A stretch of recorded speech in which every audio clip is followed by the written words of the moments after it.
Comment comprendre les erreurs VBA pour mieux les corriger? Bonjour à tous, c'est Alex d'excelformation.fr et pour ce nouveau chapitre de notre formation dédiée à l'apprentissage de VBA pour les débutants, nous allons découvrir comment gérer les erreurs de VBA.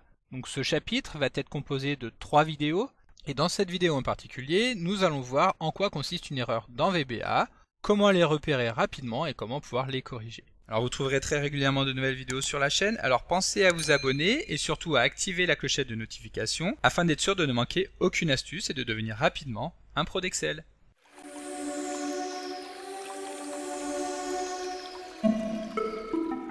Alors comme vous commencez à en avoir l'habitude maintenant, le support de ce cours est disponible au téléchargement en suivant le lien que vous trouverez dans la description de la vidéo et je vous invite fortement à le télécharger afin de pouvoir réaliser les opérations en même temps que moi, ce qui vous permettra de bien comprendre ce que nous allons voir dans le cadre de cette vidéo. Alors comme nous l'avons déjà vu dans l'introduction de cette vidéo, nous allons maintenant aborder la question des erreurs de VBA. En effet, à l'instar des formules saisies dans Excel, il arrive régulièrement que lorsque nous développons une application en VBA, nous soyons confrontés à des erreurs d'exécution. Ces erreurs vont la plupart du temps se matérialiser par un message d'erreur présenté à l'utilisateur. Donc pour voir un exemple, nous allons tout simplement lancer cette petite procédure afin qu'Excel nous affiche, comme je viens de vous le dire à l'instant, un message d'erreur à partir duquel nous allons pouvoir réaliser deux opérations. Donc soit mettre fin directement à l'exécution de la macro, donc en cliquant sur le bouton fin. À ce moment-là, nous allons retourner directement sur la feuille de calcul si la macro a été lancée depuis une feuille de calcul. Le second bouton, donc le bouton débugage, permet quant à lui également de mettre fin à l'exécution de la macro, mais en présentant cette fois-ci directement la ligne incriminée et en passant Visual Basic Editor en mode débugage, c'est-à-dire que comme nous pouvons le voir ici, l'application va pointer directement la ligne sur laquelle se trouve le problème, laquelle va également avoir une couleur jaune. Donc dans cet exemple, VBA nous a informé qu'il avait rencontré une erreur d'exécution 13, c'est-à-dire liée à une incompatibilité de type. En effet, si vous avez suivi correctement les précédents chapitres de cette formation dédiée à l'apprentissage de VBA, vous aurez alors facilement identifié l'origine de cette erreur. En effet, étant donné que nous n'avons pas déclaré explicitement le type de variable qu'est la variable A, alors celle-ci est une variable de type variant, c'est-à-dire qu'il peut recevoir toutes sortes d'informations. Ensuite, nous lui avons donné pour valeur le texte coucou, donc jusqu'ici aucun problème. Par contre, sur la ligne suivante, donc la seconde ligne de notre procédure, nous avons inséré cette variable dans un calcul. Donc un calcul très simple, nous avons juste ajouté 5, sauf que étant donné qu'il s'agit d'un texte, évidemment nous ne pouvons pas réaliser de calcul avec un texte. Et donc pour corriger ce problème, c'est très simple, il suffit tout simplement d'affecter une valeur numérique à la variable A. Une fois que nous avons réglé le problème, nous pouvons réinitialiser Visual Basic Editor, donc en cliquant sur le carré bleu, et ensuite relancer la macro en cliquant cette fois-ci sur le triangle, et à ce moment-là le message d'erreur a disparu. Alors bien entendu, il existe de nombreux types d'erreurs qui peuvent être plus ou moins complexes à corriger. Ici, le cas que nous avons étudié était vraiment très simple. Donc tout d'abord, voyons les erreurs de syntaxe. Il s'agit des erreurs qui ont lieu lors de la saisie d'une instruction en VBA, et il s'agit ici des erreurs les plus courantes à utiliser, mais également les plus simples à corriger, car lorsque l'instruction est saisie sur une seule ligne, VBE sera alors capable de détecter l'erreur au fil de la saisie, afin de nous en informer directement et de nous inviter donc à le corriger. Et donc un exemple d'erreur de syntaxe, c'est lorsque nous utilisons une structure if, comme vous le savez, il est tout à fait possible d'utiliser cette instruction sur une seule ligne en utilisant directement le zen et l'action à opérer. En revanche, imaginons que nous oublions de saisir le zen. Lorsque nous allons vouloir valider la ligne de code, alors Excel va nous informer d'une erreur de compilation et va nous donner directement l'action à mettre en place pour résoudre le problème. Il manque un zen ou un goto. Donc ici, nous cliquons sur OK et nous pouvons saisir correctement la ligne comme nous l'avons vu juste avant. Zen A égale 5, puis nous validons en appuyant sur Entrée. Cette fois-ci, la ligne de code est bien validée. Donc comme nous l'avons vu, il s'agit du cas le plus simple lorsque toute l'instruction est saisie sur une seule ligne. En revanche, lorsque ce n'est pas le cas, donc comme vous le savez, lorsque nous utilisons un test if, nous pouvons saisir celui-ci sur plusieurs lignes. Donc ici, nous avons vu que lorsque A est supérieur à 5, alors A est égal à 5, c'est-à-dire qu'il ne pourra jamais avoir une valeur supérieure. En revanche, lorsque ce n'est pas le cas, donc nous utilisons le mot-clé else afin de mettre en place une autre opération lorsque la condition n'est pas remplie. Donc ici, par exemple, nous allons définir que B est égal à 5. Normalement, pour clore une instruction if, il faut insérer un endif. Ici, nous allons volontairement omettre celui-ci et nous allons lancer la procédure. Encore une fois, Excel va immédiatement identifier l'erreur qu'il va nommer ici une erreur de compilation. Et encore une fois, il va nous spécifier que le problème vient du fait que nous avons un if, mais qu'il n'y a pas le endif. Donc nous cliquons sur OK afin de revenir dans la procédure et d'insérer tout simplement le endif comme Excel nous l'a indiqué. Nous serons également alertés en cas d'erreur dans le cas d'une saisie incorrecte d'une instruction.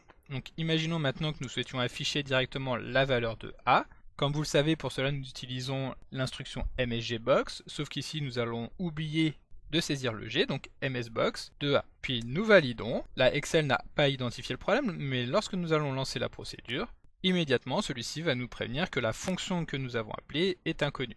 Donc ici, soit il s'agit d'une fonction personnalisée, donc dans ce cas, il faut créer cette fonction, soit nous désirons utiliser les fonctions de VBA, et donc dans ce cas, il faut régler le problème, à savoir ajouter le G. Là, nous pouvons relancer la procédure, et cette fois-ci, Excel nous affiche bien la valeur de A comme nous l'avons voulu. Et donc maintenant, voyons un dernier exemple. Plutôt que d'afficher la valeur de A, nous allons souhaiter afficher le texte « coucou ». Sauf qu'ici, bien qu'il s'agisse d'une chaîne de caractères, nous allons oublier de saisir les guillemets. Et comme vous pouvez vous en douter, lorsque nous allons lancer la procédure, ici Excel va considérer que le coucou que nous avons saisi en omettant les guillemets est une variable. Or, étant donné que la variable n'existe pas dans la procédure, il va la créer à ce moment-là, mais évidemment celle-ci n'aura aucune valeur, c'est pourquoi Excel nous affiche tout simplement un message sans aucun texte. Alors il serait bien plus pratique d'afficher un message erreur pour nous inviter à corriger le problème, afin que nous puissions saisir directement les guillemets. Pour cela, c'est très simple, il suffit tout simplement d'ajouter l'instruction option explicit en tout début de feuille de code, donc option explicit, ce qui fait que nous allons forcer Excel à systématiquement nous imposer la déclaration de toutes les variables que nous allons utiliser. Donc ici, nous relançons le code, et comme vous allez pouvoir le voir, Excel ne va pas s'arrêter sur la ligne où nous avons clairement identifié le problème, mais directement sur la première ligne sur laquelle est déclarée la variable A. En effet, étant donné que nous avons mis le option explicit, cela veut dire que toutes les variables que nous allons utiliser dans notre code doivent au préalable être déclarées. Ici, nous allons utiliser deux variables, qui sont la variable A et la variable B. Nous pouvons relancer le code, et ici, par contre, le problème va effectivement s'arrêter sur la ligne sur laquelle se trouve le msgbox coucou, et Excel va nous indiquer que la variable n'est pas définie. À ce moment-là, évidemment, avec un petit peu d'expérience, nous allons immédiatement nous rendre compte qu'il ne s'agit pas d'une variable, mais d'une chaîne de caractères qu'il suffit tout simplement de saisir entre guillemets avant de relancer la procédure. Et cette fois-ci, comme vous pouvez le voir, Excel va maintenant nous afficher le message. Donc maintenant que nous avons vu en quoi consistent les erreurs de syntaxe, découvrons les erreurs d'exécution. En effet, malheureusement, Visual Basic Editor ne peut pas être capable de détecter automatiquement toutes les erreurs au fil de la saisie, car par exemple certaines erreurs vont être présentées que dans certains contextes en particulier. Pour reprendre l'exemple que nous avons étudié ici, imaginons que la valeur de A ne soit plus saisie directement, mais que ce soit à l'utilisateur de la renseigner, donc en utilisant tout simplement un input box. Input box, pour rappel, permet d'afficher un message à l'utilisateur dans lequel va se trouver une zone de saisie, afin qu'il puisse saisir directement la valeur de A. Donc pour utiliser input box, nous allons utiliser le premier argument, qui est le message que nous allons vouloir lui présenter, donc tout simplement, quelle est la valeur de A. Voilà, donc pour pouvoir tester cette procédure, nous allons modifier légèrement le message affiché en toute fin de procédure, afin d'afficher directement la valeur de A plutôt que le message coucou. Maintenant nous allons pouvoir lancer la procédure. Comme prévu, Excel nous affiche une fenêtre afin de nous demander quelle est la valeur de A. Nous pouvons ici saisir tout simplement une valeur numérique, donc par exemple 5. Excel va effectuer son calcul, à savoir qu'il va ajouter 5 à cette valeur, mais que si la valeur obtenue est supérieure à 5, alors la valeur de A est égale à 5. Donc aucun souci. En revanche, si nous relançons la procédure, et qu'un utilisateur non averti y affiche par exemple un texte, comme coucou. Lorsque celui-ci va valider, évidemment Excel ne va pas comprendre qu'on lui demande d'effectuer un calcul avec un texte, et va nous présenter un message d'erreur. C'est ici ce que l'on appelle une erreur d'exécution contextuelle, car la présence ou non de l'erreur va dépendre directement du contexte dans lequel la procédure va être lancée. Pour éviter ce problème, il va suffire tout simplement d'effectuer un simple test, afin de vérifier que la valeur retournée par l'utilisateur, qui est donc stockée dans la variable A, est de type numérique. Donc pour cela, nous effectuons un test. Nous utilisons la fonction isNumérique, qui va nous retourner une valeur booléenne, qui sera égale à vrai lorsque la valeur saisie en argument, c'est-à-dire la valeur de A, sera numérique. Et par contre, lorsque ce ne sera pas le cas, alors la valeur sera faux. Et lorsque cette valeur sera égale à false, c'est-à-dire à faux, alors dans ce cas, nous allons tout simplement quitter la procédure en utilisant le zen exit sub. Donc pour tester, nous allons relancer la procédure, retaper un texte, donc coucou, et valider. Comme vous allez le voir ici, il ne va rien se passer, Excel ne va même pas nous afficher de message, ce qui permet, comme vous pouvez vous en rendre compte, d'éviter quelques erreurs. Alors évidemment, il va exister de nombreux cas de figure qui vont pouvoir conduire à une erreur comme celle que nous venons de voir. Donc on peut citer par exemple le fait de vouloir ouvrir un fichier qui n'existe pas sur l'ordinateur, d'appeler un index de tableau qui va dépasser les index déclarés, ou de saisir encore une donnée sur une cellule qui est protégée. Et c'est pourquoi il va alors être important de savoir envisager tous les cas de figure afin de pouvoir anticiper les erreurs et de les corriger avant même que celles-ci ne se produisent. Et ce sera justement le thème de notre prochaine vidéo à paraître la semaine prochaine, dans laquelle nous verrons comment dompter les erreurs de VBA.